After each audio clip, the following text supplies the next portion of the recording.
성도 여러분 안녕하십니까? 페리테스 유카리스티아스 성찬에 관하여 14번째 시간이 되었습니다. 많은 이야기를 해왔는데요. 지난 시간까지 특별히 종교개혁과 관련한 내용들을 살펴보았습니다. 마지막 부분에는 우리 장로교회의 창시자인 깔뱅의 성찬에 대해서 살펴보았습니다. 성찬의 신학과 같은 깊은 이야기를 많이 다루지는 못했지만 깔뱅이 주장하는 성찬의 특별한 의미들 그리고 역사 속에서 특별한 어떤 특징들을 주로 살펴보았습니다. 우리 장로교회의 전통이 그 안에 들어있다 하는 것을 우리가 유념할 필요가 있겠습니다. 특별히 지난 시간에 우리 깔뱅의 그 성찬 신학에 있어서 중요했던 것은 깔뱅 역시 매주 성찬을 원칙으로 생각했었다라는 사실을 제가 말씀을 드렸고요. 그리고 그 성찬에서 가장 중요한 부분은 신실한 그리스도인의 공동체가 함께 모여서 주님과의 식사를 함께 나누는 것으로 신앙 공동체의 어떤 의미를 다지는 그런 의미의 성찬이었다라는 사실을 말씀드렸습니다. 한 가지 더 중요한 것은 깔뱅의 그 성찬에 있어서 말씀, 특별히 보이는 말씀과 더불어서 들리는 말씀, 그러니까 성찬이라고 하는 빵과 포도주라고 하는 그 성물도 중요하지만 그와 더불어서 분명하게 들리는 말씀, 이것이 그리스도의 몸이다 라고 표현되는 이 말씀이 매우 중요하다라는 말씀을 드렸습니다. 그래서 이 언어와 그리고 행동이 함께 어우러질 때 그것이 온전한 신학을 반영할 때 그것이 온전한 성찬의 의미가 되고 또 성찬의 실행이 된다 라고 하는 사실이죠. 이것이 종교개혁자 깔뱅이 주장하는 성찬에 관련된 매우 중요한 부분이라고 할 수 있겠습니다. 오늘 강의는 깔뱅이에 이어서 이제 청교도 그리고 한국교회에 이르기까지 어떤 그 과정을 거쳐서 우리에게까지 성찬 예식이 전달되었는지를 살펴보려고 합니다. 깔뱅의 전통이 대부분 우리 한국교회까지 영향을 미쳤다고 볼 수 있겠지만 그 사이에 또 여러 가지 요소들이 있었습니다. 특별히 청교도, 그 다음에 미국 장로교회, 그리고 더 나아가서 한국교회의 선교사들, 이런 분들의 어떤 영향이 있었다고 할 수 있겠습니다. 이 내용은 상당히 많은 내용들이 있는데요. 오늘은 간략하게 중요한 흐름들만을 좀 정리해 보는 것으로 강의를 진행하려고 합니다. 깔뱅의 후예인 장로교회의 전통을 이야기하기 위해서 먼저 한 분을 이야기할 필요가 있겠습니다.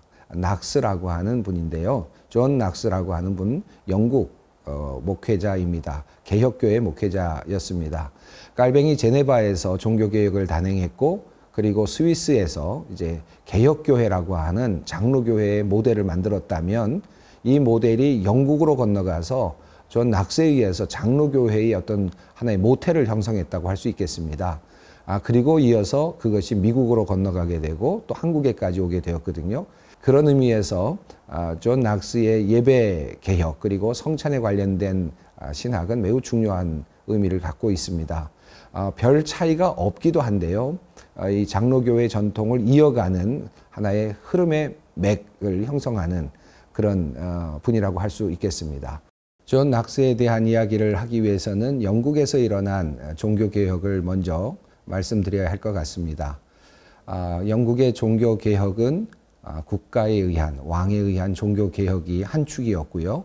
그리고 또 깔뱅을 비롯한 종교개혁자들에 의해서 또 이루어지고 있는 또 다른 하나의 축, 존 낙스와 같은 그런 분들에 의해서 이루어진 또 하나의 종교개혁의 축이 있다고 할 수 있겠습니다. 하나는 성공회라고 하는 이름으로 불려지는 영국 국교회의 종교개혁이 되었고요. 또 하나는 스코틀랜드 지역을 중심으로 해서 일어난 존 낙스의 종교개혁이라고 할 수 있겠습니다.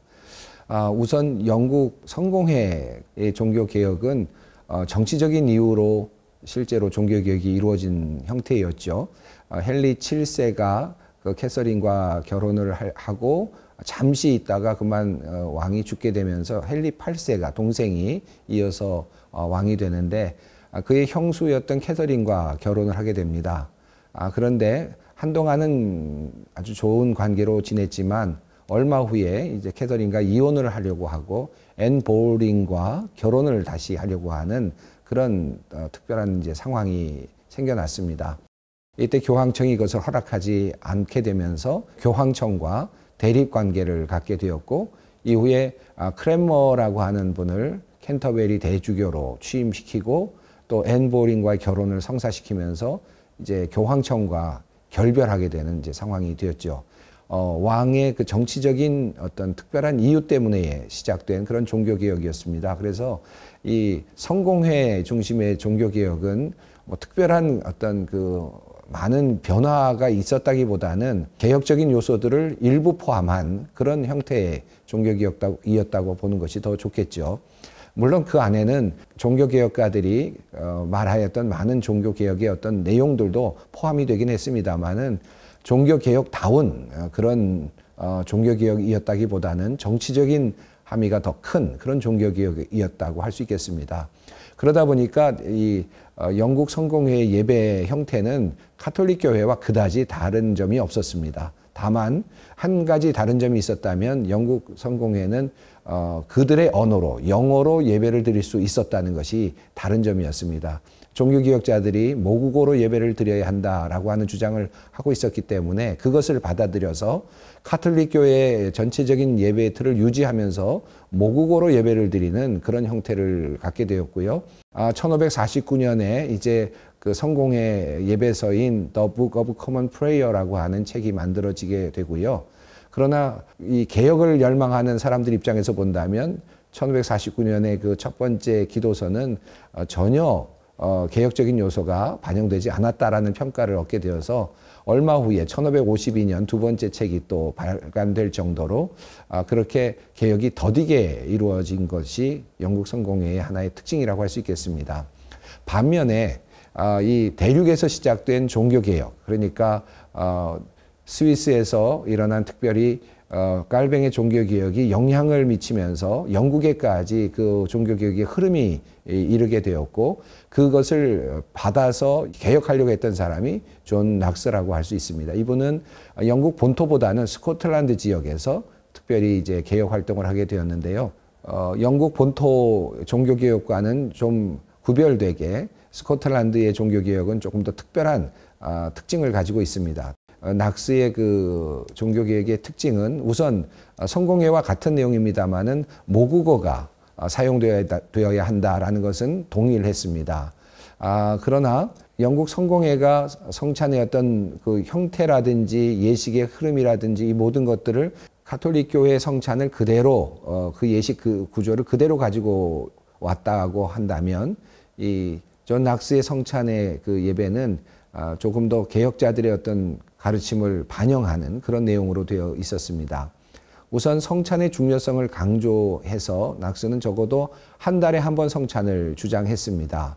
스위스 종교개혁자들이 했던 것과 같은 방식으로 한 달에 한 번 성찬을 하고자 했지만 또 이 스코틀랜드 시의회는 이것마저도 또 좀 더 줄였으면 좋겠다라고 하는 그런 입장을 갖게 됩니다. 그래서 연 4회로 결정을 하게 되죠.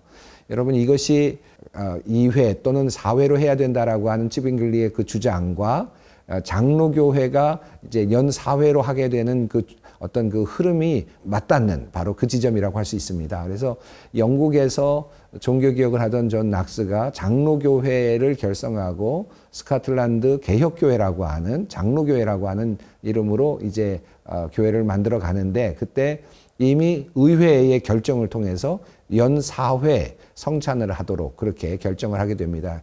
이것에 대해서 낙스는 만족한 것은 아니었습니다. 다만 시의회와의 끊임없는 여러 토론과 결정을 통해서 이제 어쩔 수 없이 받아들여지게 되는 그런 상황이었던 것이죠. 또 하나는 그 말씀과 성찬의 관계를 좀 더 심화시켰습니다. 제가 깔뱅의 그 성찬과 관련해서 말씀을 드리면서 커뮤니언 토큰에 대해서 말씀을 드리지 않았습니까? 신실한 그리스도인 공동체들이 함께 모여서 식사를 나누는 그런 의미, 그래서 그런 의미로서의 어떤 성찬, 이것이 그 깔뱅의 성찬의 그 매우 중요한 관점이었다면 이걸 그대로 가져왔어요. 가져와서 낙수도 그대로 진행을 하는데 그 성찬의 의미를 만들어 가는데 조금 더 진일보합니다. 깔뱅은 성찬이 진행될 때 모르는 언어, 그러니까 라틴어로 성찬의 말씀이 진행되는 것을 반대했죠. 그래서 모국어로 이것은 그리스도의 몸이다 라고 하는 말과 이것은 그리스도의 보혈이다 라는 말이 우리가 알아들을 수 있는 말로 분명하게 들려야 된다 라고 했고, 그리고 그 들리는 말씀과 그리고 성찬 예식, 그 행위, 그 두 가지가 함께 어우러질 때 진정한 성찬이 된다라고 그렇게 가르쳤다고 말씀드렸죠. 이 존 낙스는 한 걸음 더 나아갑니다. 성찬에서 우리가 알아들을 수 있는 말씀으로 성찬의 말씀이 선포되어야 된다라는 것은 당연하지만 그 앞서 있는 말씀 예정, 그러니까 성찬이 있기 전에 예배가 있지 않겠습니까? 설교가 있었을 텐데요. 그 설교 말씀과 성찬도 함께 연결돼야 된다라고 그렇게 생각을 했습니다. 그러니까 당연히 성찬식이 있는 날은 앞서 그 성찬과 관련된 말씀이 있겠죠. 또 있어야 된다고 본 것입니다. 그래서 낙스는 예배가 이제 일반적으로 우리 장로교회 예배 드려지듯이 예배 순서가 진행이 되면서 설교 말씀이 있을 텐데 그 설교 말씀은 그날 있을 성찬과 관련된 말씀이 될 것이고 그 말씀을 들은 사람들이 성찬에 들어올 수 있다라고 그렇게 보았습니다. 낙스는 어떻게까지 하느냐 하면요. 설교를 들은 사람들만이 성찬에 참여할 수 있으니까 설교가 딱 끝나면 교회 문을 닫도록 했습니다. 반드시 설교를 들은 사람이 교회 안에 들어와서 성찬에 받을 수 있다라고 그렇게 생각을 했습니다. 또 더 나아가서 낙스는 성찬에 배제되는 사람들, 다양한 성찬 배제의 원칙을 정합니다. 어떤 사람이 성찬을 받을 수 없느냐, 어떤 사람이 성찬을 받을 수 있는가 하는 그런 것들에 대한 원칙을 이제 만들어 가기 시작을 합니다. 이것은 후에 청교도들에 의해서 좀 더 활발하게 이제 이어지게 됐습니다. 존 낙스를 중심으로 한 그 장로교회 성찬은 말씀과 성찬이 이어져야 된다는 것, 그리고 또 성찬에 들어오는 사람이 분명히 자격을 갖춰야 된다는 것, 깔뱅과 같은 관점에서 신실한 그리스도의 공동체에 속할 수 있는 자격이 있는 사람들만이 들어와서 성찬을 받을 수 있다는 것, 이것이 이제 장로교의 하나의 전통이 되어 가게 된 것입니다. 앞서 제가 그 영국 성공회에 대한 말씀을 드렸는데요. 영국 성공회는 가톨릭 교회 예배 순서를 그대로 유지하면서 대부분 많은 교정이 일어나지 않았다고 말씀을 드렸는데, 성공회는 매주 성찬을 드리는 것을 기본 원칙으로 했습니다. 그래서 크레머의 경우에는, 영국 성공회의 경우에는 매주 성찬을 받도록 했고요.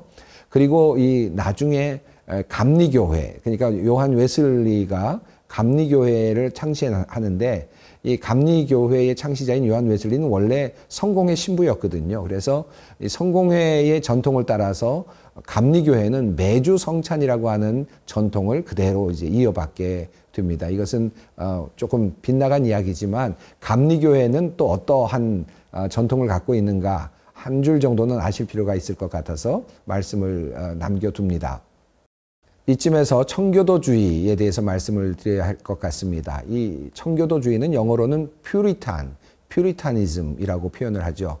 퓨리탄이라는 말이 의미하는 바가 있겠습니다. 퓨리티, 다시 말하면 순수라는 표현이죠. 종교개혁이 조금 더 정말 순결하게 이루어져야 된다라고 주장하는 사람들이 바로 청교도였습니다. 보다 더 온전한 종교개혁이 이루어져야 된다라고 보는 사람들이었기 때문에 청교도와 관련된 그 성찬 그리고 예배에 관련해서는 한 가지 매우 중요한 점이 있습니다. 특별히 그들은 성경의 표준을 두는 예배 신학을 견지하였습니다. 이 무슨 말이냐 하면요, 성경이 답이다라고 생각을 했습니다. 그래서 성경에 나와 있는 그대로 하면 된다 라고 생각을 했고요. 성경에 나와 있지 않은 것들을 다 없애는 것이 진정한 종교개혁의 그 목표다라고 생각을 했습니다. 그런데 사실 신학적으로는 그런 면에서 어느 정도는 그들의 주장이 일치할 수 있었지만, 예배와 관련해서는 사실은 상당히 많은 문제가 있기는 했습니다. 왜냐하면 여러분 이미 우리가 살펴보았던 것처럼 초대교회에는 성경이 쓰여지던 그때에 초대교회의 문서들이 상당히 많이 있었고요. 그 문서들 속에 예배의 다양한 예식들이 나타나고 있지 않았습니까? 그런데 성경만 가지고 예배를 본다면 그 안에는 예배의식이 거의 없는 거죠. 결과적으로는 굉장히 건조한 예배를 만들어 가게 되는 그런 상황이 된 것입니다. 한 걸음 더 나아가서 이 청교도와 성찬과 관련한 매우 중요한 사실이 하나 더 있다면 그것은 성찬에 어떤 사람이 들어가는가라고 하는 것인데요. 앞서 말씀드린 것처럼 이 장로교회 전통은 신실한 그리스도인 그 공동체가 함께 모여서 식사를 함께 하는 것이다. 이게 이제 성찬의 매우 중요한 의미였다면 어떻게 해서 그들이 그 안에 들어갈 수 있는가?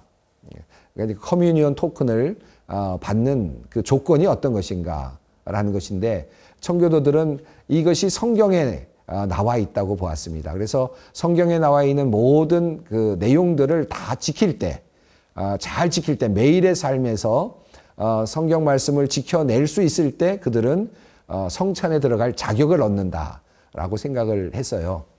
이건 굉장히 좋은 의미였는데 출발점은 참 좋았는데 결과적으로는 어떻게 되었을까요? 이렇게 살아가는 것이 얼마나 어렵겠습니까? 마치 율법처럼 이제 된 것입니다. 그래서 청교도들은 어떻게 해야 된다, 이렇게 해야 된다, 또 이렇게 살아야만 된다라는 많은 다양한 내용들을 이제 갖게 되었고요. 그렇게 사는 사람들이 온전한 그리스도인이고 그렇게 사는 사람들만이 성찬에 참여할 수 있다라고 하는 아주 좁은 성찬 자격을 갖게 됩니다. 여러분 그래서 저희들 자라면서도 그런 경험을 했는데 아마 여러분 옛날에 그런 경험을 하신 분들이 계실 겁니다. 안식일을 지켜야 된다 그래서 주일 성수 해야 되고 그 다음에 주일날 어떤 거 사 먹어도 안 되고 또 매일 또 그 헌금을 드려야 되는데 11조를 드려야 될 뿐만 아니라 헌금도 드릴 때도 깨끗한 것을 드려야 된다든 이런 것들이잖아요. 이런 것들을 다 하나씩 다 나열을 함으로써 그렇게 사는 사람들만이 성찬에 들어올 수 있다라고 하는 이제 그런 생각을 하게 된 것입니다. 세크라멘털 시즌이라 그래서 성찬 시즌인데요. 성찬을 받는 그런 특별한 기간이 되면 이런 조건에 들기 위해서 노력하는 이제 그런 일들이 일어나게 되었습니다. 청교도들 특징이라면 성찬이 점점 이제 사라지게 되기 때문에 성찬 때가 있는데 성찬 때 위에 아무것도 놓여 있지 않으니까 거기에 뭔가 놔야 될 것 같으니까 거기다 뭘 놨느냐 하면 성경책을 갖다 놨어요. 그래서 성찬 때 위에 성경책이 놓여 있는 독특한 예배당 어떤 그 장식이라 그럴까요? 예배당의 모습이 장로교회 모습이 되기도 했습니다. 성만찬이 없는 날에는 항상 성찬 때 위에 성경책이 놓인 것이죠. 이런저런 이야기를 제가 두서없이 말씀을 드렸는데 지금까지 깔뱅부터 시작해서 낙스 그리고 또 청교도 이어지는 하나의 축이 있다면 이 성찬은 거룩한 신실한 백성들이 들어오는 특별한 자리다. 그래서 그런 사람들만이 와서 성찬을 받아야 한다는 특별한 의식, 거룩한 백성들만이 받는 특별한 의식으로서의 성찬, 이런 개념이 더 강했다라는 것을 우리가 확인할 수 있겠습니다. 이제 미국 장로교회 그리고 미국 장로교회 성찬에 대해서 말씀을 드려야 할 차례입니다. 미국 장로교회는 앞서 말씀드린 대로 존 낙스 그리고 청교도들의 영향을 받으면서 시작이 되었습니다. 미국 장로교회 성찬은 그러니까 낙스와 그리고 청교도의 그런 그 전통과 일맥상통하죠. 그래서 1년에 4번 정도 성찬을 드리는 그런 형태를 그대로 유지하면서 시작이 되었습니다. 그런데 한 가지 더 재미있는 내용이 있는데요. 이 미국 장로교회는 청교도의 영향을 받으면서 성찬이 진행되면서 특별한 경우를 맞이하게 되는데 그것이 바로 개척지라고 하는 그런 상황이었습니다. 여러분 아시는 것처럼 미국은 계속해서 땅을 차지하면서 이렇게 전진해 나가는 그런 형태였죠. 그래서 프론티어라고 하는 이름을 붙이지 않습니까?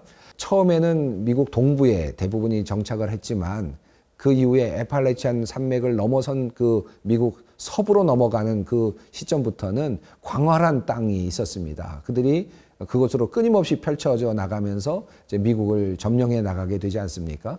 퓨리탄들도 처음에는 동부에, 미국 동부에 함께 어우러져 살았는데, 도시를 이루고 살았는데 개척지로 넘어가면서부터는 그들이 모여 살 수 없는 상황이 된 것입니다. 그들이 살았던 것과는 다른 삶을 살게 된 것이죠. 그러니까 도시를 이룰 수가 없었고요.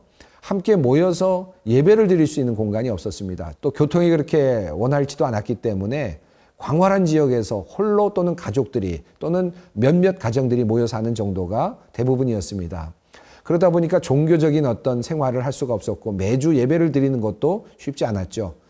그래서 그들은 어떻게 하느냐 하면 1년에 한 번 내지 두 번 특별한 경우에 함께 어떤 지역에 모여서 텐트를 치고 모여서 그동안 세례받지 못했던 사람들이 세례를 받기도 하고 또 예배를 드리기도 하고 자신의 삶을 돌아보기도 하고 또 설교 말씀도 듣기도 하는, 그래서 그때 성찬도 받게 되는 그런 일들을 하게 됩니다. 이것이 바로 개척지 예배입니다. 그래서 미국 교회는 한동안 이런 개척지 예배를 중심으로 해서 이런 형태로 진행이 됐습니다. 함께 모여서 캠프 미팅을 하게 되고, 이 캠프 미팅이 그런 것입니다. 그래서 개척지에 흩어져 있던 많은 사람들이 한 곳에 모여서 세례도 받고 또 물물 교환도 하고 그리고 또 뭐 여러 가지 정보 교환도 하고 그리고 또 말씀도 듣고 또 성찬도 받는 그런 형태였습니다. 이런 개척지 예배이다 보니까 자연스럽게 성찬도 횟수가 줄어들 수밖에 없었습니다. 1년에 한 번 드리면 많이 드리는 상황이 된 것이죠.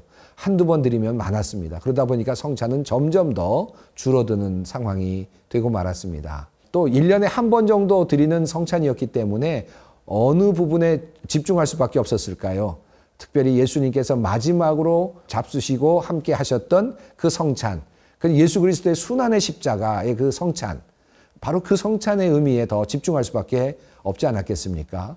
그러다 보니까 성찬의 의미가 하나에 몰리는 이제 그런 상황이 되고 말았습니다. 그때 그 많은 무디를 비롯한 많은 그 설교가들이 가서 회심을 전하고 예수 그리스도의 복음을 전하다 보니까 예수 그리스도의 복음 안에 십자가 이야기가 나올 수밖에 없었을 것이고 예수 그리스도의 고난과 죽음에 대한 이야기가 빠질 수 없었겠죠. 그러다 보니까 성찬도 자연스럽게 예수 그리스도의 죽음과 연결되는 상황이 되었습니다. 자, 이런 전통을 가지고 한국 교회에 선교사들이 이제 들어오게 된 것입니다. 처음 들어왔을 때 목회자들이 많지 않았기 때문에 당연히 한국 교회도 성찬을 자주 드릴 수 없었습니다. 그리고 1년에 한 번 또는 몇 번 드리게 되는 성찬은 자연스럽게 그리스도의 죽음과 연결될 수밖에 없었습니다. 그래서 처음 우리 한국 교회 성찬 예식은 대부분이 예수 그리스도의 죽음과 밀접하게 연결되어 있는 성찬이었습니다. 우리 소망교회도 1년에 한 번 아주 중요하게 성찬을 거행했죠. 성목요일 성찬 예식이 우리 소망교회 전통 아닙니까? 이 소망교회 전통이 바로 이 지금까지 제가 말씀드린 이 그 성찬의 전통 가운데 있는 겁니다. 1년에 딱 한 번 그것을 하려면 어느 때가 제일 좋을까요? 예수님께서 죽으신 바로 그날 마지막 만찬을 하셨던 그날 성찬을 하면서 예수 그리스도의 죽으심, 고난을 생각하면서 성찬을 받는 거죠. 그러다 보니까 많은 교회들이 고난 주간에 한 번 드리는 것으로 성찬을 생각하기도 했고 또 조금 부족하다 생각하는 분들은 1년에 뭐 한 두 번 정도 또는 네 번 정도 드리는 정도로 예배에서 성찬이 이루어지는 경우들이 꽤 많았습니다. 종교개혁자들이 주장했던 신실한 그리스도인 공동체의 식사라고 하는 개념조차도 사실은 이제 우리 한국교회에서는 사라지게 된 것이죠. 그래서 우리 한국교회는 성찬에 들어오기 위한 자격에 대해서 묻는 질문들은 많아졌습니다. 누가 성찬에 들어올 수 있는가? 라고 하는 것은 우리 퓨리탄 전통을 따라서 청교도의 전통을 따라서 아주 세밀하게 따져보는 그런 습관을 갖고는 있었지만 성찬의 의미만큼은 그리스도인들의 공동체 식사라는 개념보다는 그리스도의 죽음 그리고 고난, 그 고난에 우리가 동참하는 것으로서의 성찬, 그런 개념이 더 분명하게 더 드러나게 되었습니다. 이것이 한국교회의 성찬입니다. 오늘 긴 이야기를 했는데 여러분 어떻게 느끼시는지 모르겠습니다. 우리 한국교회의 성찬 정말 많은 것들을 우리가 보고 왔는데요. 그중에서 다시 한 곳으로 들어온 것 같은 그런 생각이 들지 않습니까? 예수 그리스도의 죽음, 고난, 그것을 기억하는 성찬. 물론 이것도 매우 중요하지만 풍성한 성찬의 의미를 많이 잃어버린 한국교회의 성찬의 모습이다라는 것을 우리가 확인할 수 있습니다. 오늘 여기까지 하겠습니다. 다음 시간에는 성찬과 관련된 많은 질문들에 답하는 방식으로 제가 진행을 하도록 하겠습니다. 여러분 다음 시간까지 안녕히 계십시오. 감사합니다.